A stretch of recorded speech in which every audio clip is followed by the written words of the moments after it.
Kaibigan a été fondé en 1986 dans le district Ermita de Manille. À ses débuts, Kaibigan se voyait comme un service de liaison avec les nombreux enfants pauvres et vulnérables qui se rassemblaient dans ce quartier au lieu de la prostitution. Tentant de survivre avec moins de 4 $ par jour, les enfants et les familles de ce district vivent dans des barangays, véritables bidonvilles où s'entassent des milliers de familles dans des conditions misérables. La lumière, l'eau potable et les installations sanitaires y sont rares, tandis que la tuberculose, la diarrhée et la grippe y font tous les jours des ravages.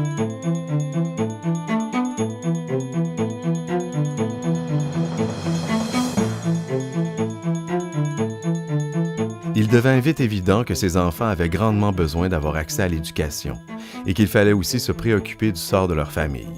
Kaibigan a donc décidé d'orienter son action afin de doter les enfants, les jeunes et les parents des connaissances et des compétences nécessaires pour s'attaquer eux-mêmes aux problèmes sociaux qui touchent leur communauté.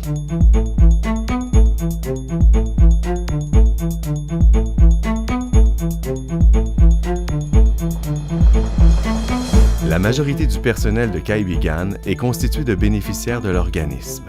Sa directrice, Suzanne Bitang, faisait d'ailleurs partie des premiers enfants aidés par l'organisme. Les principales activités de Kaibigan se répartissent en 4 grandes catégories. L'aide à l'éducation dispensée à plus de 400 jeunes chaque année. La prestation de services et d'activités parascolaires touchant les arts et les sports en vue de promouvoir l'expression personnelle et la confiance en soi. La mise sur pied de comités communautaires qui assurent un suivi régulier auprès des jeunes et dialoguent avec les autorités des barangays pour promouvoir les services offerts dans leur milieu. Le renforcement des capacités des jeunes et des femmes afin de favoriser la mise sur pied de petites entreprises.